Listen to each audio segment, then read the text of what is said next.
Hi friends, ಹೇಗಿದ್ದೀರಾ ಎಲ್ಲರೂ? ಇವತ್ತು ನಾನು ಮಜ್ಜಿಗೆ ದೋಸೆ ಮಾಡ್ತಾಯಿದ್ದೇನೆ. ಮಜ್ಜಿಗೆ ಈ ಬೇಸಿಗೆ ಕಾಲದಲ್ಲಿ ತುಂಬ ತಂಪಲ್ಲ, ದೇಹಕ್ಕೆ ಒಳ್ಳೆಯದು. ಇಲ್ಲಿ ನಾನು 2 ಕಪ್ಪು ಇಡ್ಲಿ ರೈಸ್ ತಗೊಂಡಿದ್ದೇನೆ. ಈಗ ಪಾತ್ರೆಗೆ ಹಾಕ್ತಾಯಿದ್ದೇನೆ. 1 ಟೀ ಸ್ಪೂನು ಇದು ಮೆಂತ್ಯ. ಈಗ ನೀರು ಹಾಕಿ 3-4 ಸಲ ಚೆನ್ನಾಗಿ ವಾಶ್ ಮಾಡಬೇಕು.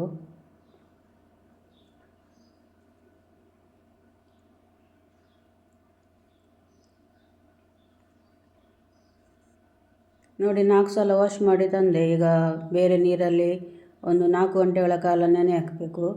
ಇಲ್ಲಿ ನಾನು ದಪ್ಪ ಅವಲಕ್ಕಿ 3/4 ಕಪ್ಪಷ್ಟು ತಗೊಂಡಿದ್ದೇನೆ. ಇದನ್ನು ಸಹ ಒಂದು 2 ಸಲ ತೊಳೆದು ಅದೇ ಅಕ್ಕಿಗೆ ಹಾಕಬೇಕು.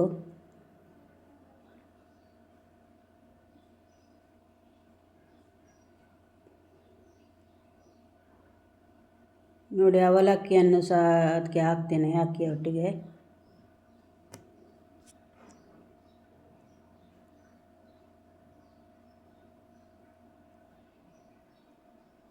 ಈಗ ಇದಕ್ಕೆ ಮಜ್ಜಿಗೆ ಹಾಕಿ, ಮಜ್ಜಿಗೆಯಲ್ಲೇ ನೆನೆಯಲಿಕ್ಕೆ ಇಡಬೇಕು, ನೀರು ಹಾಕಲಿಕ್ಕಿಲ್ಲ.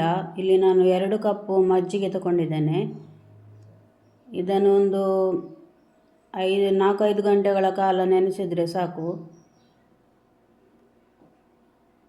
ಚೆನ್ನಾಗಿ ಮಿಕ್ಸ್ ಮಾಡಿ ಒಂದು 4-5 ಗಂಟೆಗಳ ಕಾಲ ಇಡುವ.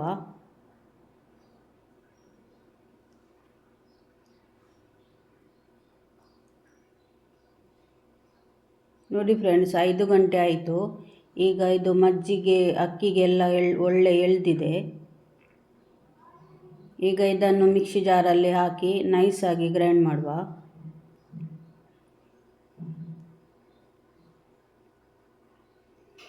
ನೀರು ಹಾಕಲಿಲ್ಲ, ನಾನು ಹೀಗೇನೆ ಗ್ರೈಂಡ್ ಮಾಡಿದೆ. ನೋಡಿ, ನೈಸಾಗಿ ಗ್ರೈಂಡ್ ಮಾಡಿದೆ. ಒಂದು ಸಲ ಗ್ರೈಂಡ್ ಮಾಡಿ ಆಯಿತು. ಇನ್ನು ಉಳಿದ ಅಕ್ಕಿಯನ್ನು ಗ್ರೈಂಡ್ ಮಾಡ್ತೇನೆ ನಾನು. ನೋಡಿ, ಉಳಿದ ಅಕ್ಕಿಯನ್ನು ಸಹ ಗ್ರೈಂಡ್ ಮಾಡಿದೆ. ಈಗ ಚೆನ್ನಾಗಿ ಮಿಕ್ಸ್ ಮಾಡುವ. ಇದನ್ನು ಚೆನ್ನಾಗಿ ಮಿಕ್ಸ್ ಮಾಡಿ ಇದಕ್ಕೆ ಈಸ್ಟ್, ಸೋಡಾ ಏನು ಹಾಕಲಿಕ್ಕಿಲ್ಲ. ಹೀಗೇನೆ ಪರ್ಮೆಂಟ್ ಆಗಲಿಕ್ಕೆ ಬಿಡಬೇಕು. ಚೆನ್ನಾಗಿ ಮಿಕ್ಸ್ ಮಾಡಿ ಸ್ವಲ್ಪ ನೀರು ಹಾಕ್ತೇನೆ, ತುಂಬ ದಪ್ಪ ಇದೆ.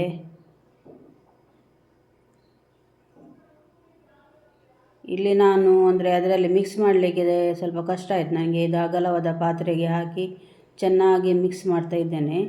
ಇದಕ್ಕೆ ಮುಚ್ಚಳವನ್ನು ಮುಚ್ಚಿ ಓವರ್ ನೈಟ್ ಫರ್ಮೆಂಟ್ ಆಗಲಿಕ್ಕೆ ಇಡುವ.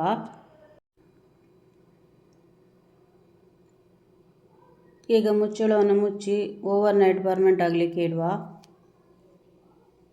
ನೋಡಿ ಫ್ರೆಂಡ್ಸ್, ಈಗ ಬೆಳಿಗ್ಗೆ ಆಗಿದೆ, ಫರ್ಮೆಂಟ್ ಆಗಿದೆ. ಇದು ದೋಸೆ ತುಂಬ ಸಾಫ್ಟ್ ಆಗ್ತದೆ ಮತ್ತು ಟೇಸ್ಟ್ ಕೂಡ ಉಂಟು. ಈಗ ಬೇಸಿಗೆ ಕಾಲದಲ್ಲಿ ತಂಪಾದ ಪದಾರ್ಥಗಳನ್ನೆಲ್ಲ ಸೇವಿಸಬೇಕು, ಒಳ್ಳೆಯದಲ್ವಾ, ದೇಹಕ್ಕೆ ತಂಪು ಕೊಡ್ತದೆ. ಈಗ ನಾನು ರುಚಿಗೆ ತಕ್ಕಷ್ಟು ಉಪ್ಪು ಹಾಕ್ತಾ ಇದ್ದೇನೆ. ಉಪ್ಪು ಹಾಕಿ ಚೆನ್ನಾಗಿ ಮಿಕ್ಸ್ ಮಾಡುವ.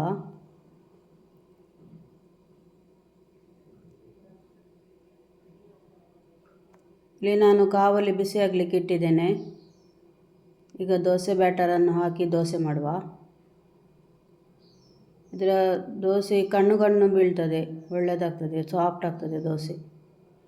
ಜಾಸ್ತಿ ಸ್ಪ್ರೆಡ್ ಮಾಡಲುದು ಬೇಡ, ಯಾಕೆಂದರೆ ಅದು ಹಾರ್ಡ್ ಆಗ್ತದೆ ಸ್ಪ್ರೆಡ್ ಮಾಡಿದರೆ. ಅದು ಸೆಟ್ ದೋಸೆ ಥರ ಮಾಡಿದರೆ ಒಳ್ಳೆಯದಾಗ್ತದೆ, ಕಣ್ಣು ಬಿದ್ದು ತುಂಬ ಟೇಸ್ಟ್ ಕೂಡ ಇರ್ತದೆ.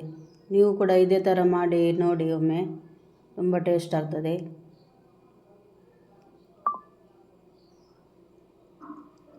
ಈಗ ಈ ದೋಸೆಯನ್ನು ಟರ್ನ್ ಮಾಡಿ ಹಾಕುವ.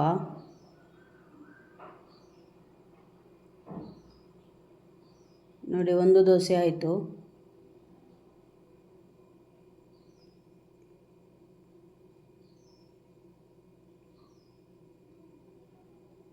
ಈಗ ಇನ್ನೊಂದು ದೋಸೆ ಮಾಡ್ತಾ ಇದ್ದೇನೆ.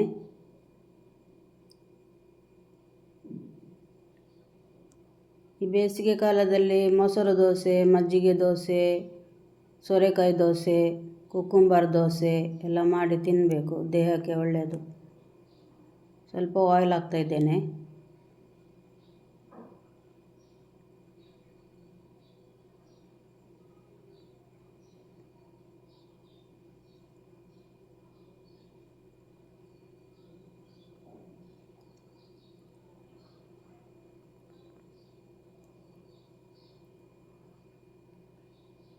ನೋಡಿ ಫ್ರೆಂಡ್ಸ್, ರುಚಿಯಾದ ಹಾಗೂ ಮೆದುವಾದ ಮಜ್ಜಿಗೆ ದೋಸೆ ರೆಡಿ ಆಯಿತು. ನಿಮಗೆ ವಿಡಿಯೋ ಇಷ್ಟ ಆದರೆ ಲೈಕ್ ಮಾಡಿ, ಶೇರ್ ಮಾಡಿ ಹಾಗೂ ಸಬ್ಸ್ಕ್ರೈಬ್ ಮಾಡಿ. ನೋಡಿ, ತುಂಬ ಸಾಫ್ಟ್ ಆಗಿದೆ ನೋಡಿ. Thanks for watching. Take care. Bye.